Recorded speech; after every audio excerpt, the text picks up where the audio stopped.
no period, no problem. You have PCOS. You got on GLP-1s. I'm not changing that. This is just who I am. Oh, I was crunchy before crunchy You are was a thing. granola. We're going to monitor the sheet out of you. Pull up your screen time on your phone or your wallet app, and that's going to tell you everything you know about your priorities. So today I just wanted to chat about like all things, like you have PCOS, you got on GLP-1s, Yep. and you're now pregnant. Yep. And I think done all the things. the internet has a lot to say about all of those when we look at them all separately. However, like all of them together, I think this is going to be such a good topic of conversation that I think a lot of people walk away with value from. Yeah. So I want to dive into that, not only on what that looked like for you, but like the details of the ins and outs of it, and not necessarily telling other people what they should do. Yes. Very but important. But just sharing your experience with that, and then also providing more science behind like why you decided what you did, the team that you gathered with that, and everything in between. Yeah, it's been a full journey. Yes. I want to start back at the beginning though, before you were diagnosed with PCOS. What were you feeling like, or what was going on internally or externally that you were like, things just aren't sitting right here? I did not have a period growing up, even into high school. I was probably 18 by the time I got one. And even then we used progesterone pills to induce it just to see if I could have one. Wow. And doctors really weren't concerned because I was such a competitive athlete. Like I played soccer all year round, and then I was a multi-sport athlete. So they just kind of assumed that it was due to overtraining. And it was just like, and I was like, I'm not changing that. You know, at that point, that was just who I am. I was not interested in changing that. So I was like, okay, you know, at that initial stage. And you were how old? Like 16, 15? For sure then. And then maybe it was like 17, 18 before we even tried to induce one, I think. With the progesterone. Yeah. And Which is young. Yeah. Well, it's young for that, but it's old. Like you should be cycling by then. Yes. You know what I mean? Yeah. So it was very weird. Even my friends, like I was always open about it. My friends would be like, what the heck? Like you're on progesterone? Or like, and it was a very short course of progesterone, like a week. Yeah. Just to like trigger it. But the whole cycle thing, that was the biggest red flag. No cycle. And then when I did start getting one, I might have gotten one a year, 2 a year, maybe. Wow. And then I had a short stint of birth control, which then it just kind of masks everything and you don't really know what's going on. But there was a clear issue there. Yeah. And then just other things. Now looking back, very hard time falling asleep always. A little bit more of a busy mind, like swung a little more anxious. Never had acne, which again, people were like, that is God's gift to the universe. You like, if I had one pimple ever in high school, my friends were like, oh, Haley has a pimple. Like never any acne. Hindsight, it was because I was basically in menopause because I had no hormones. Like my body didn't produce the hormones to even like have that. You guys, I have acne now after third trimester pregnant. But still, your skin is like glowing though. Well, thanks. Yeah, you have great skin. But yeah, like no acne. Those are like the big things that I can think of. What was the age where you were like, because you're 30? I'm 30 now. You're 30. What was the age where you were like, I want to start figuring this out? What is this? What do I need to do to like fix this? Or I'm curious on figuring out what's going on here. We dabbled growing up. Like my mom was a very strong advocate for me before I became one for myself. So I did get an ultrasound. That's big. Yeah, huge. Wow. Which is probably where my grit for all this comes from. So thanks, Mom. Shout out Mrs. Haley. So probably back in high school, I did get an ultrasound just to make sure I had like the parts to conceive and to have a period. And they're like, yep, it's, then they just brush it off again. It's probably just for sports. You're good. And then it was really in college where I got really into holistic living and finding root causes of things. And that's young for that. Oh, I was crunchy before crunchy you was a granola. thing. Yeah, I was like ordering and using very clean products back in college. Like always really into this stuff. So yeah, I've been in this life for a long time. Do you have a moment where like this was what you got into more holistically, where you were like, oh, I'm going to try this shampoo instead of this other one? Or what was your like introduction into that space? I think it was, if I love something, I go deep into it. Okay. I get quite obsessive about it. So for sports, for soccer, I was always trying to figure out how to be a better athlete and like how I can just get that 1% edge on people. And so I would research stuff at night when I couldn't fall asleep. the internet talked a lot about nutrition and vitamins and what you put in your body. And I feel like that just kind of triggered the spiral of like, what else don't I know? And so I think that was the motivating thing. And then it kind of sent me down this whole path of awareness and kind of woke me up to that stuff. So there was no real moment, but me trying to be a better athlete was the thing. Over the past college, so over the past like 5 years or so, when were you diagnosed specifically with PCOS? And then what did that look like navigating that?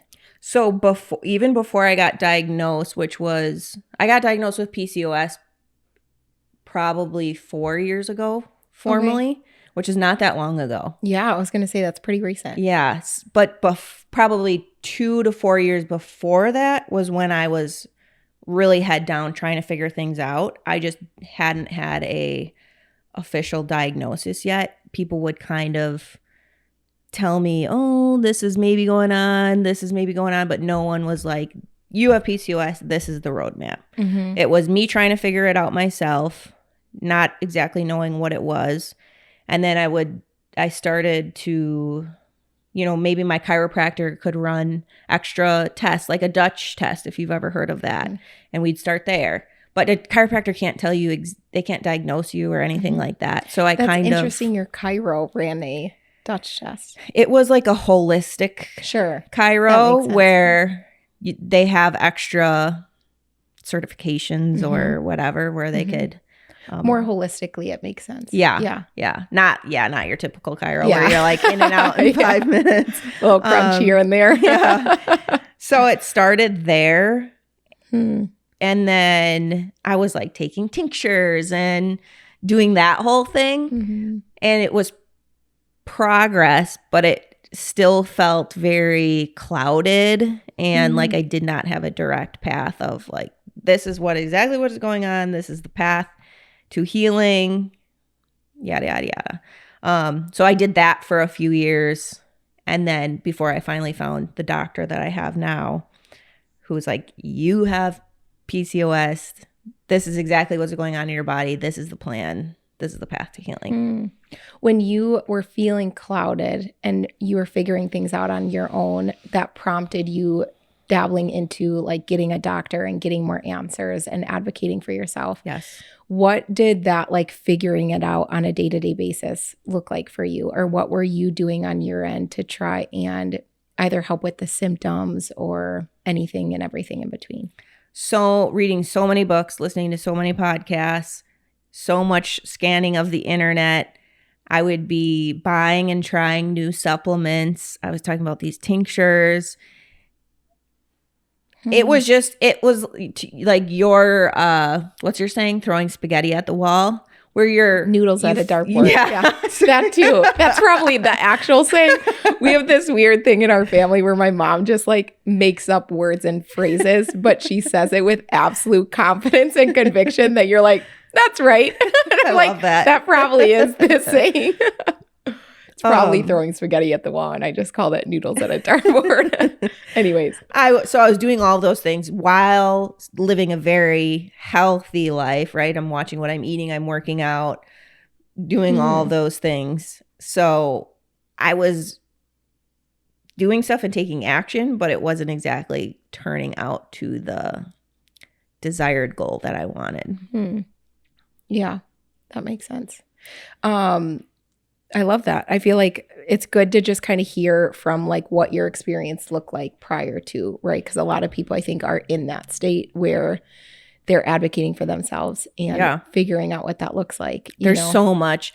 Oh, I read on the internet that this supplement is, or this bundle of 3 supplements is going to fix my PCOS or my infertility, and this is going to get me pregnant. Yeah. And there is so much, there's so much bias on the internet where you read something, you're like, oh my God, this is the answer. Like they're so definite in how they're describing this, and there's a testimony of someone saying this was it, and you're like, oh, this is the answer. And you get super into that, and then you're like, okay, this wasn't the answer, I guess. This wasn't actually and then before you know it, you have this full cupboard full of different supplements, and you don't even know what's working, or so even going off of that, I think a lot of people are dabbling into ChatGPT for their symptoms and things. And I had this conversation with someone recently where they prompted ChatGPT to ask something along the lines of their symptoms and if that could cause X, Y, and Z. And I told them, I was like, just you prompting ChatGPT with, hey, these are my symptoms, it's going to find supporting evidence of that. So it's like, you could write the same exact thing, but say, I'm not having these symptoms. And then it's going to find all of the support to support that. So it's an important thing to talk about, as far as it's not good to just be Googling or ChatGPTing your symptoms. Like ChatGPT is a great resource, but there's a reason why you advocated for yourself with getting multiple opinions and things that way. I'd love to dive into that next, because you got a lot of opinions. It wasn't just a one-time thing where you went to one doctor and that doctor was like, this is it. Insert like gold rays. And so you literally went to multiple people. I'd love to hear about that at the experience. same time. Yeah. Okay. So I would see a doctor. They would give me their advice and a plan and, whatever, working with them. And then I would simultaneously go and see a different person. Most of the time, these people were like help coaches or self-employed companies. Sure. Because I was a little bit scarred from the mainstream medical system after they were like, no period, no problem. So I kind of swung in the other extreme of the very much holistic Dutch test kind of industry. So I would see multiple different types of people, coaches, practitioners in that realm. And can I pause you right there real quick and put a pin in that? What was helpful? Because most people go to one doctor and it's like, that's it. Even if I'm getting told something that I don't really agree with or doesn't really sit with me right, they're going to just kind of stick it out. How did you navigate not only the decision to pursue more opinions, but doing that without getting overwhelmed or feeling like you're doing something wrong? Yeah. So to answer the first question, how did I make the decision to see multiple people?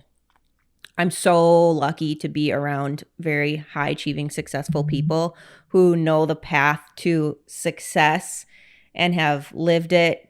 And the answer is, how can you shave off in business and health and whatever that thing is? How can we shave off 5 years and 5,000 hours of mistakes and unknowing? And that is to talk to as many people as you can, not saying I'm going to take everything that they say to heart, but what is your experience? What is your recommendation? What do you see about my situation that you could potentially help me? And so just having that community of people who think like that was very encouraging. And then I am very obsessive about things. So when I want something, I want it now. And so when I was working with a chiropractor and taking these tinctures or whatever, and I'm not quite seeing the path or seeing it how I want to, because I do have a background in medicine. So that helps me tremendously in I guess we should have started there. Yeah. So I was a nurse for 8 years, obviously went to nursing school for 4 years, have my bachelor's degree, almost got a master's degree, but then COVID happened and I was like, I'm out. Yeah. We'll cut the line here. I'm educated, I'm experienced, and so I have that background mixed with a very strong intuition, and that has served me very well. So I can understand what someone is saying to me and take it with a grain of salt almost versus being like, you know exactly what you're talking about. You're the expert. Like I can have a shoulder to shoulder conversation versus like them being up on this pedestal and me being down here. The discernment of that too is really big. Yeah. Share with us what kept you from getting overwhelmed, but also like who did you all see so that you can kind of paint a picture for whoever would watch this video of like, what are the opinions that you got of? What did you kind of take a little bit from? And maybe like a couple of the doctors that you saw that you took information from. Yeah. And how did that not become overwhelming for you? Or how did you tap into that discernment that we just talked about? Yeah. This was a long time ago, so I'm going to try my best to remember specifically for you guys. Putting you on the spot. This was not in the script. No, I'm kidding. So I saw classic OB first. Always a family medicine doctor kind of in between there. And then I was seeing a holistic chiropractor who had certifications in additional training and things. And then I saw a women's health specialist, but she was she definitely practiced more holistically and crunchy versus medicinally. And then trying to think if there was anyone in between there. There might have been one other person in between there that I'm completely blanking on. And then I think I finally went to the doctor that I have stayed with since then. How did you know they were like the right choice for you? I had my first call with them. First of all, the intake form was intense and thorough. And they wanted to know about my family history and my extended family's history and the things that normally you don't get asked when you go to the doctor, they wanted to know. And then the initial consultation, we went deep into that stuff. And you could tell that they just really cared, as if like, I know you don't normally get asked these things, but I promise they're really important. And they're painting, I could see them paint this picture in their head of what is probably connected and making connections right away of things that people brushed off or didn't even ask up until that point. And then the famous line, I think I know exactly what's going on, but we're going to do a bunch of testing to confirm because we don't guess. And we're going to get you taken care of. In good hands. Yeah. And like, I see this all the time. Your situation is always unique. We are all uniquely, divinely created and have different genes and experiences and lifestyle factors. But this situation, I see every single day. And I have no doubt that we're going to figure it out for you. Yeah, I think the biggest thing for me, because I went through a rabbit hole of like gut and hormone health issues myself for like 4 years. And the thing that was said to me that was like the key indicator that I'm like, you're just not the one for me was when they would just be like, we have never seen this before. And I'm like, perfect. I'll never see you again. Or certain specialists, like a gut health specialist, they get very tunnel visioned on their protocols and their common diagnoses that they almost forget to have this wide lens of who else do I need in, like, what other practitioner do I need to help, because this feels a little out of my comfort zone, but like this one thing is very familiar to me. to like have the awareness and the ego or lack of ego to be like, I am not the one for you. Yeah. Let's take care of this.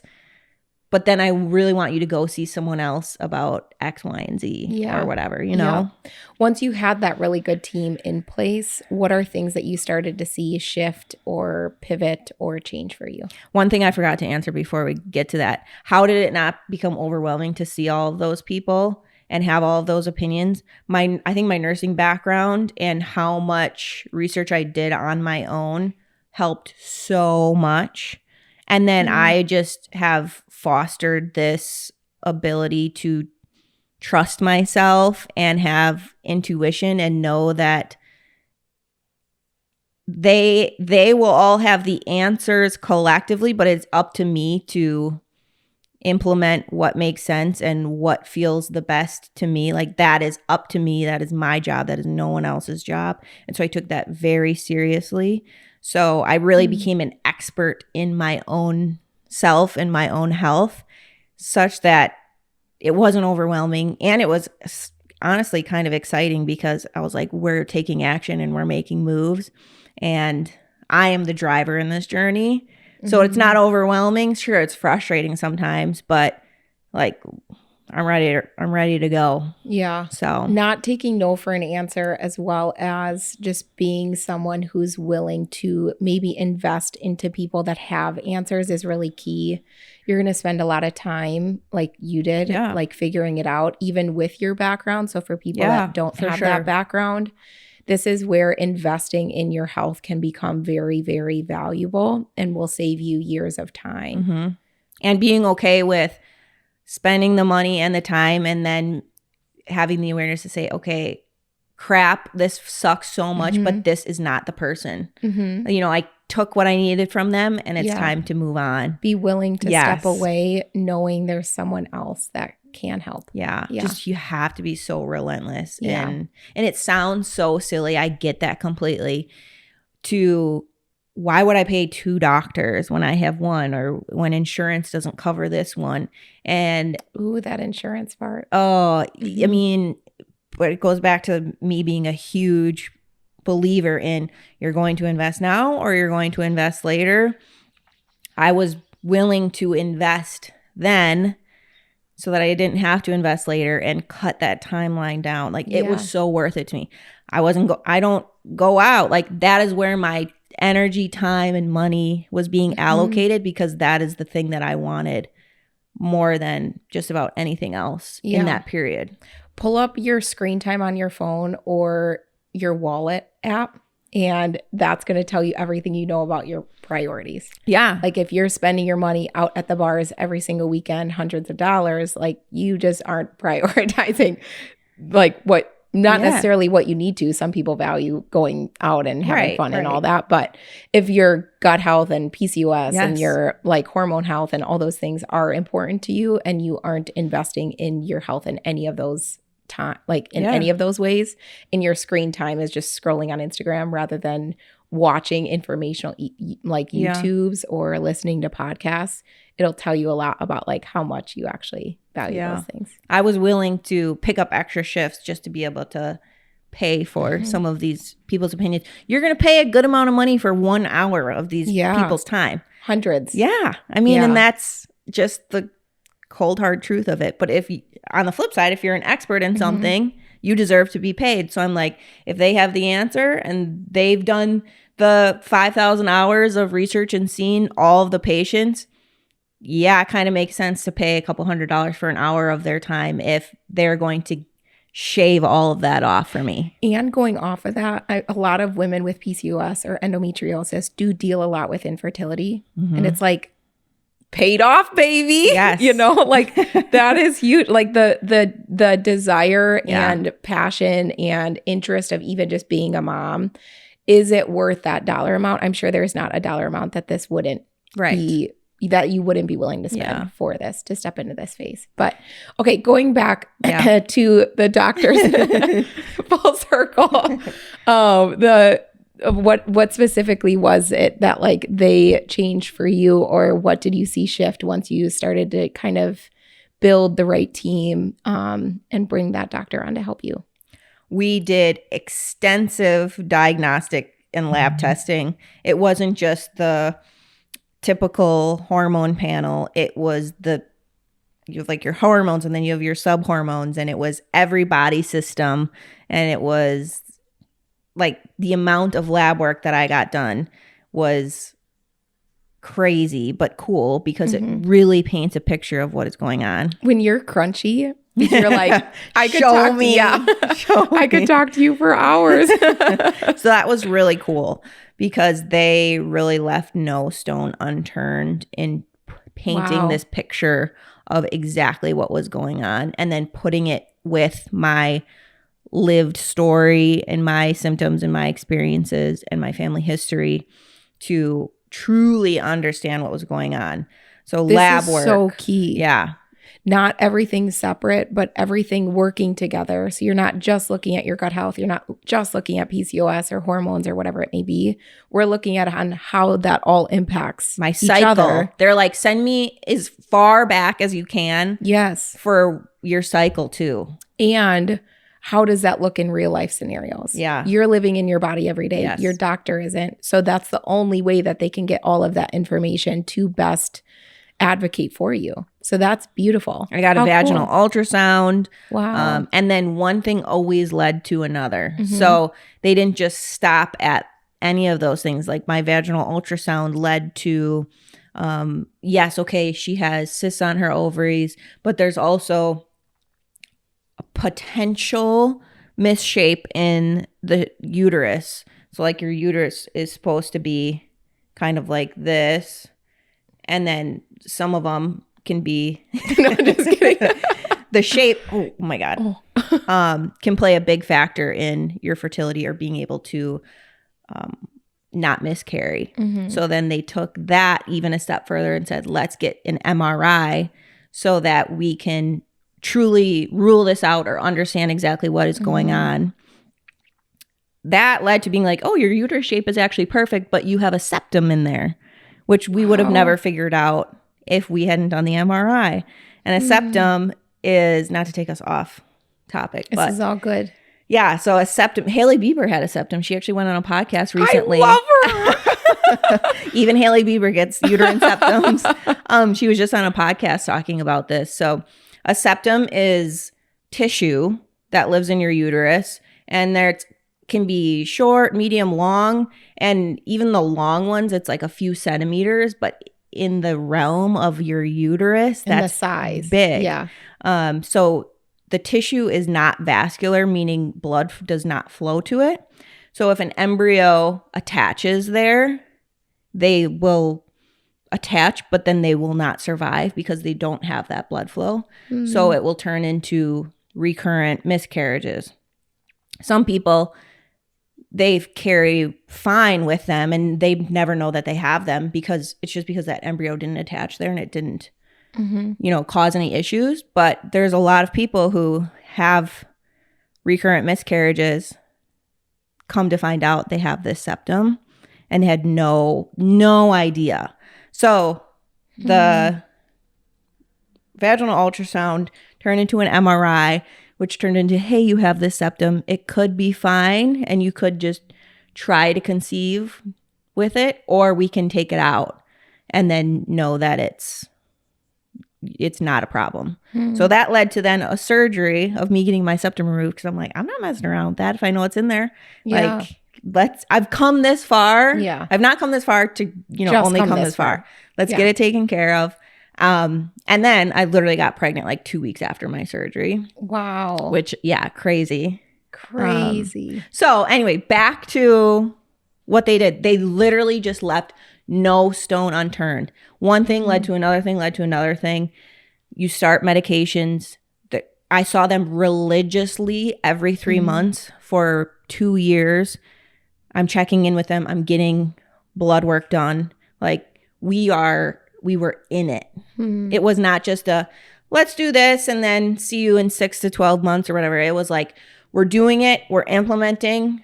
we're seeing how it's happening in real time, and we're making those adjustments really fast if we have to, or just kind of letting your body catch up depending on what the data and what your cycle and what you are telling us. That's so good. Oh, it was amazing. Leaving no stone unturned. Yes, it was amazing. I literally just got chills hearing you say that again because so they did.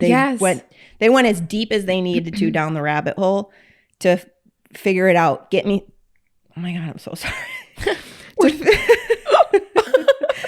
There's a lot of pressure going on. To figure it out, to get me cycling, to get me ovulating, and to just feeling better and being the healthiest version of myself. Good. Yeah. Going off of that, right before you got pregnant, you also dove into GLP-1s. And I think that is something that can either be viewed as a magic pill or you're cheating or taboo because there's not enough information on it to go into PCOS or even related to pregnancy. There's like no research. So I want to ask first, before we dive into all those specifics, what led you to that moment of like, I want to dabble into that? Yeah. So another thing I loved about this doctor was they really brought me along on the journey and made me a key role in my plan and the decisions that, and like the journey that we were going to go on. So it was like, hey, here's what the data is telling me. Here's what our options are. What is most comfortable for you? So that could look like absolutely no pharmaceuticals, and we just go heavy into lifestyle, which, okay, but you've also been doing that for the past 4 years, and maybe it's progressed, but it hasn't quite done what we need it to do. Lifestyle factors being types of workouts, nutrition, all of those things, just for clarification. Yeah, that's a good point. Healthy habits. Sleep, all sleep, those managing things. Stress, And then we could dive heavy into pharmaceuticals, or we can kind of, do an 80-20 thing where it's 80% lifestyle, 20% pharmaceuticals. So like, okay, then it comes back to you. You have to ask questions and really understand what all of the scenarios look like. Okay, what are the options with the pharmaceuticals? And we would go through that. So we kind of took a initially 80-20 approach of like, keep your lifestyle, keep working out, keep eating healthy, do all those things. And then let's try and attack your insulin resistance with some medicine. And so I just started on one medication, which was probably the Metformin. And you start on a really low dose. We'll titrate you up to whatever that looks like for you, so long as your body's tolerating it okay. Thankfully, I have an iron stomach, so I really don't have trouble with medicine. Metformin is the go-to goat of medicines when it comes to just insulin sensitivity. Diabetes. A lot of people with type 2 diabetes take Metformin. I gave it out so much in the hospital. So you kind of like shell-shocked at first of like, what? Do I have diabetes? No, you don't have diabetes. But if you don't take care of this, you could lead to diabetes. Yeah. So yeah, I probably started a big moment too. Like, what's that? Which is a big moment too, where it's like, okay, I need to get this under control. Yes. Yeah. Having the foresight to look ahead and be like that. I could take Clomid or Letrozole or whatever and not get to the root cause of my PCOS, but what is that going to cost me 20, 40 years down the line when I'm in menopause and having a horrible experience, or I have diabetes or whatever? So I think the root, sorry, keep cutting you off, but the root of your doctor, of what she did was really getting to that root and not just band-aiding things. No. Like there's never been a point within our conversation where it sounded like, let's just do this to get to this. And so like you feel a little bit better, which is the typical modern medicine approach is you walk out of the doctor room and you give them a 10 out of 10. I feel happy and I feel good and there's no pain, right? Versus a doctor that you're working with has been not just getting you to eventually feel better in the future, but also addressing, hey, what's going on at a cellular level or at the root cause, so we can address that so that you aren't experiencing all of the symptoms. And I love that they lived in the middle of holistic and mainstream. And did both. They can do both and have the lens to be able to see the benefits of both. Yeah. And then really help you create the plan and say, well, what are you most comfortable with? How far do you want to lean in either direction? I can tell you what I think will be best based on, their question is always, how far away are you from wanting to conceive? Because I'm going to help you create realistic goals and expectations for what we think how long it'll actually take for your body to catch up and heal from years of this not being taken care of. Wow. And that was a question you never really been asked before either. Yeah. So they always left it up to me, but the autonomy. Yeah. Like, hey, this is what we would recommend, or maybe this is what could be best, but what do you want out of this? That was so cool. So I started on just the one medicine, Metformin. And then I think we bumped up my dose. It was great, we're progressing, but you're not there yet. And then there's something called dual therapy for insulin resistance. So it's using 2 different types of medication. So I was okay, yep, I'm willing to try that. So as I'm getting closer to wanting to conceive, which granted, this is still 2 years out from when I actually wanted to start having kids. So it wasn't I was I want a kid now or even in 6 months. We're looking 2 years out to be able to help my body catch up. But I'm getting closer. So my proactive approach versus reactive. Yeah, that's it. My approach continued to get a little bit more aggressive and open to trying medicine the closer that I got to wanting to try and conceive. Because don't get me wrong, I am crunchy at heart. I would have loved if the original tinctures that I took were the magic thing for me, but I'm working really hard against genetics. They called me a skinny PCOS. I don't fit the typical mold of what PCOS looks like. It's generally overweight, don't eat healthy, don't work out, very poor lifestyle habits. I was deep into that stuff already. So that's when I'm fighting pretty hard against genetics. So I continue to be more willing to be more aggressive and open to pharmaceuticals the farther that I went along. So started with one. Was there anything that shifted for you? Or was it just the progression in the timeline? Yeah, I think it was the progression and the timeline. And I think trust in myself and the doctor that I was working with of saying, if I don't like how I feel on this, or if I start and want to change my mind, that's okay. You're not, because I prescribe this to you, I'm not going to hold you down and force you to take it. It's being open to it, trying it. Choice creates awareness. Now I have awareness on how I feel. Do I like this? Do I not? So just being trusting and open to the journey of what that looks like versus being oh man, this is it. This, this could either be it or not be it. It's just no, it's just an experiment. Yeah. And awareness so that I can make new choices and that'll lead to something else. Yes. So 1 to 2, and then I was on that for a while, still progressing, but not exactly as dialed in as I wanted. And then eventually that's when they were well, you could try the GLP-1. And then that was probably closer to a year away from me trying to conceive, maybe a little bit more time than that, where they're lowest possible dose for the shortest amount of time, see how it works. We're going to monitor the sheet out of you and it's up to you, but if you want to, we can try that. I was okay, we're getting closer. I'm open to it, let's try it. So it really was this progression of trying things, and I was progressing, but it was just as I got closer I was wanting to be a little bit more aggressive. Yeah. And your approach to using semaglutide wasn't very typical. No. You did more of the microdosing. And I'm a rebel. So I'd love to unpack that a little bit, because I think that's just not the traditional approach to that. Was that something that was doctor-led, or was that something that was just a little bit more intuitive for you? It started doctor-led because I was pretty thin. I could have probably lost 5 to 10 pounds and still been healthy. I'm like very muscular, so my BMI I feel like is a little bit always skewed anyway. But I could have healthily still lost a couple of pounds. And so they're like, you don't need to lose this insane amount of weight. It really is just the insulin resistance that is still going on.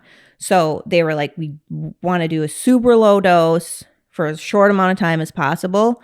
But then I got the medicine, and thankfully there's lots of different, forms and companies that make it. The one that I had, you had to draw it up yourself from the vial versus the pre-filled syringes that you literally just have to twist and poke yourself. So when I started, even on the lowest dose, I was losing weight really fast because it's an extremely powerful medicine, and I didn't have that much to lose anyway. So do you mind sharing how much you were on it initially, if you remember? I think it was just like the generic semaglutide, and then it was maybe like a 0.25 microgram or something like that. Mm-hmm. And I could be It's very wrong. potent. It's so potent. Yeah. Especially if you're not super, super, super overweight, And so that was my case. And so you take it and you're like, holy crap. Yeah. What were the major shifts that you saw initially when it came to starting that within the first week or first month? Your desire for food, my desire for food, non-existent. Also comes with that. Your desire for water, non-existent. The thought of eating or consuming it vanishes. I'm a very hungry girl. The insulin resistance creates this cascade of hormones and whatever. You're more hungry. You crave certain things that your normal person might not crave. I was always thinking about food, always thinking about my next meal. It doesn't help that I'm a foodie too. So I'm like always thinking about my next snack or what should I make or whatever. That food noise was non-existent. Wow. You go from thinking about it all day to it does not even cross your mind to eat or to prepare a meal or to go and fill up your cup with water. Like those hormones are so strong that they just shut everything down for me. What did that lead to as far as like what were like the hard parts of that? Was it ever a point in or a thought in your mind where you're like, maybe this is a little too effective? Yeah. I could go, normally you wake up and within the hour or two, you're like, oh, okay, breakfast, hungry, whatever. I could go until 4 p.m. dinner and be like, oh my God, I haven't eaten anything today. And I haven't even thought about it. And I probably wouldn't have even thought about it, but I have a husband to cook dinner for. And you're like, oh my God, I have to make him dinner. Like, I haven't even thought about food or have I drank today? Like, it's crazy. Wow. But then that leads to you lose weight really fast. If you're not drinking water, you're not eating food, everything slows down. Your digestion slows down. So you're more, I was more prone to constipation. And then if you let that go on too long, you have that brain frog. Oh my God, brain frog. I have it right now thanks to this little girl. Brain fog, and you're just thinking slower and you feel a little like hazy and sluggish. And then you don't have the calories or the energy, so then you're just not as energized. You're a little bit less motivated to go and lift super heavy weights. Or if you go to the gym, you're like, whoo, that felt really hard because you just don't have that energy store like you used to be able to work off of. Yeah. So it just kind of becomes this cascade of crazy events. I think this is the important part is that GLP-1s aren't the thing that fix everything. They aren't a magic pill. Yes, you like took this and saw great like results from it. But it's bigger. It's just a tool and a resource in conjunction to everything that she was doing. Yeah. So a lot of people can look at this and be like, oh, great, I'll just take semaglutide and I'll be great and solid and see improvement in all these areas. But if you never fix the original, this isn't meant to replace personal and individual responsibility. So if you don't have healthier habits and a healthy lifestyle in place, if we aren't prioritizing fiber and protein and walks and steps and movement and things that are really good for our bodies, the moment you stop, that all is still there as far as like a foundation, right? So that's the issue, is people are going to feel like they have to keep taking it for the rest of their life if they don't have these foundational measures in place. So I think you did that very well. You obviously are off of it being pregnant. They recommend, I think, for semaglutide like 2 months prior to conception. Yeah, I think my doctor was like 4 to be safe, but I mean, there's a lot of people who get pregnant on it and they have kids who are fine, but and it's there's just always not enough better to be safe. Yeah. There's just not enough research right now out where it's showing like what that should look like. Even if you do get pregnant while you're on it, it's just kind of like you're probably good, but yeah, you just don't know. Yeah. But I think one of the things that people rage bait on the internet about is, oh, it wastes your muscle. True. If you don't have those lifestyle factors and habits in place. I went into it very muscular, and then I was extremely intentional about, even if I don't feel like eating, I'm going to put protein and nutrients in my body. Even if I don't feel like drinking, I'm going to set an alarm and force myself to take some water anyway. I feel too tired to go to the gym, or I'm not maybe lifting as heavy. Still gonna go see my trainer, because I know that if I don't eat, I'm gonna lose all my muscle, and what's gonna happen after is a little bit dangerous.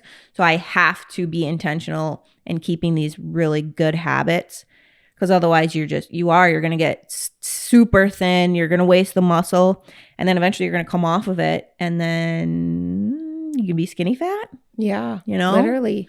I think the GLP-1s, they aren't something that make everything fundamentally different. It's just a matter of adjusting the environment in which you are performing all of those fundamentals. Yeah.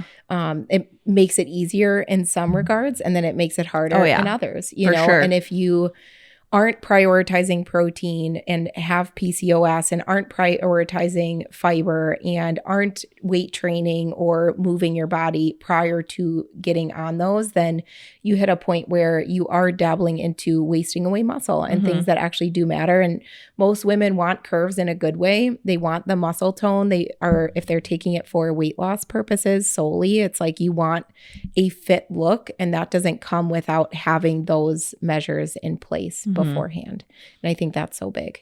And another thing that I did on the GLP-1 that I do not think is common was, you have a prescribed dose and a prescribed frequency. So take this amount every 7 days is the general prescription.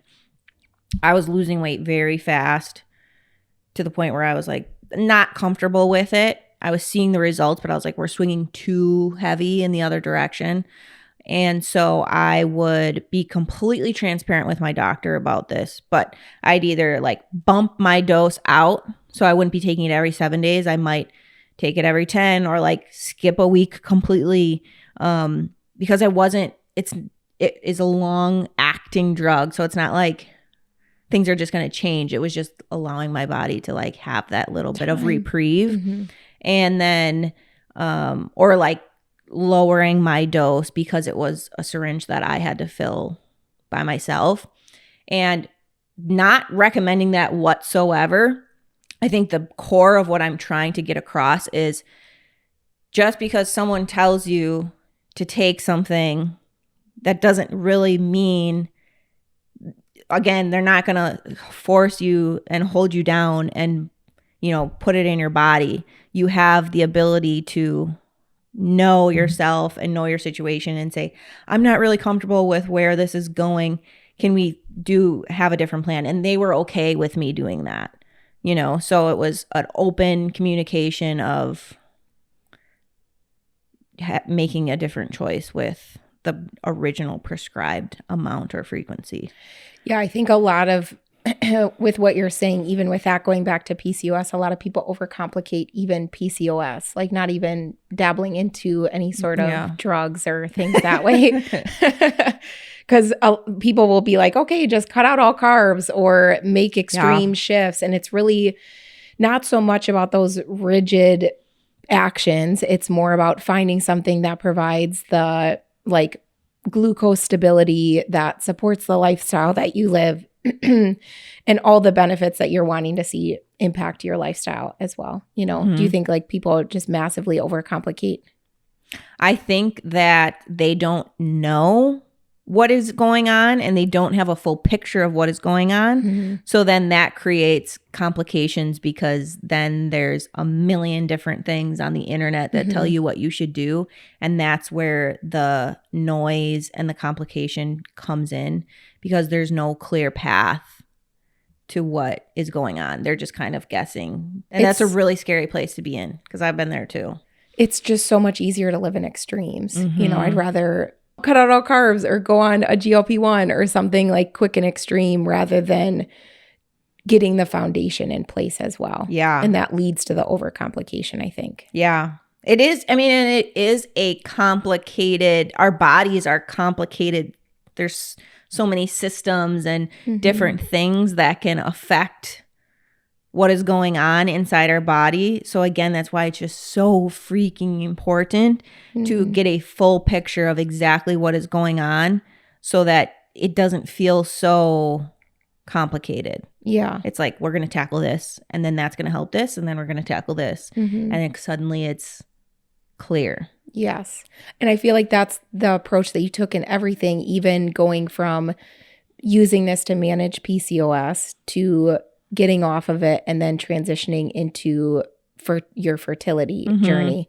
How was that shift for you? Because you also got married in there where you were like super lean and at your leanest in that moment too. So walk us through that transition of all of those seasons and coming off of a GLP-1 and then prioritizing. So I came off of the GLP-1 and I got pregnant pretty quick. So I had the habits already in place. I was on the GLP-1, still had really good habits in place. So I'm eating high protein, eating good fiber, still working out with a trainer. I maintained my physique pretty close to my leanest and meanest, shape. And then I went right into our wedding and I was like already pregnant. So the transition initially felt very seamless.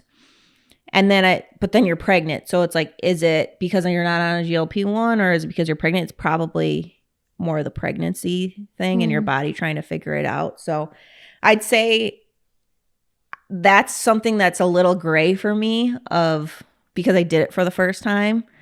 Does that mean, you know what I'm saying? Like, I don't exactly know, having gone through it only once. Yeah. I'd be very curious now going into another pregnancy and having a little bit more awareness on what that actually looks like and feels like to be pregnant and deal with PCOS and not be on a GLP-1 and how much weight gain and all of those things, like my blood work and that. So I'm curious to do it again because I don't have a good answer for you. It just kind of really all happened. Which is also such a blessing. Oh my God. It was so seamless. We got pregnant so fast. Like I said, I got my surgery and I literally got pregnant 2 weeks later and we were not trying to get pregnant yet. And I was like, well, that happened really freaking fast.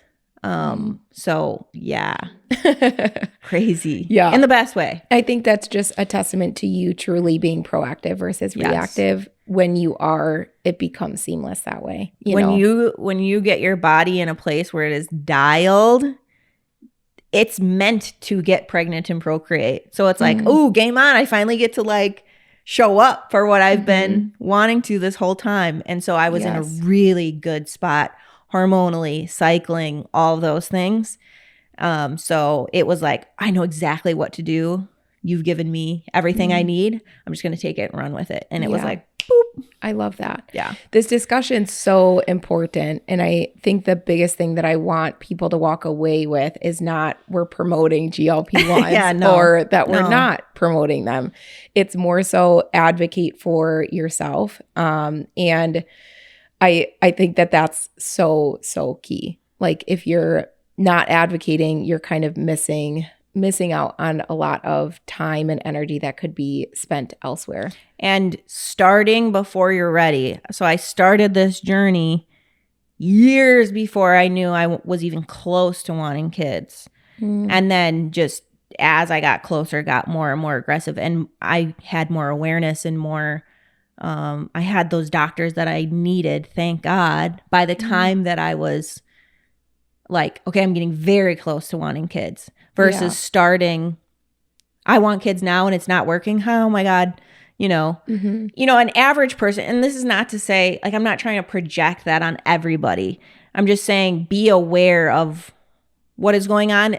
Do you have the awareness of if you cycle? Do you have the awareness of if you ovulate? If there's no red flags, that's amazing. There's a lot of people who get pregnant, no problem. Like I have a friend who her husband can like literally just look at her and she's pregnant. And it's like, no problem. It's like, that's amazing. There's just as many people who have no problems, but then for the people who do, really be proactive about that and start figuring it out, or at least getting that confirmation before you're ready, because it can completely and radically change your experience. Yeah. There's no shortcut to structure, awareness, and consistency. And the biggest advice I would say on top of that I would give someone watching this that may be in your position where they feel like they've exhausted all their options and their body's working against them, they have PCOS, or maybe they don't, or they're just struggling with infertility, is just advocate for yourself. Just because one doctor told you something that you don't necessarily feel like is totally in alignment with like what makes sense for you, you're the only person that has to live in your body every single day. The doctor doesn't. And I've also invested thousands and thousands of dollars into naturopaths and doctors that just ran tests that like really didn't provide any value. And then I've also invested thousands of dollars into doctors that have really radically changed my life. So it's not so much about just going into things blindly and spending money and investing and like hoping. There's really reason behind everything, but don't just take one no, quote unquote, as your way of, oh, I just have to live with this. Continue to figure out what it is that actually works for you and your body. And it'll radically change your life. And it's so easy to get defeated and be like, oh, I just spent all that money and I feel like I didn't get anywhere. I challenge you to flip the script on your mindset and say, I spent all the money, it didn't get me anywhere, but I know that they're not the person. And so I'm still one step closer to figuring out who that is. Yes. Glass half full perspective. Like even if you're told no, or even if that's not the doctor for you, you've walked away with more clarity on what it isn't. Yeah. And that is still an answer. Yeah. So important. Yeah. So good. This was such a good conversation. I hope it's super valuable to everyone else listening too.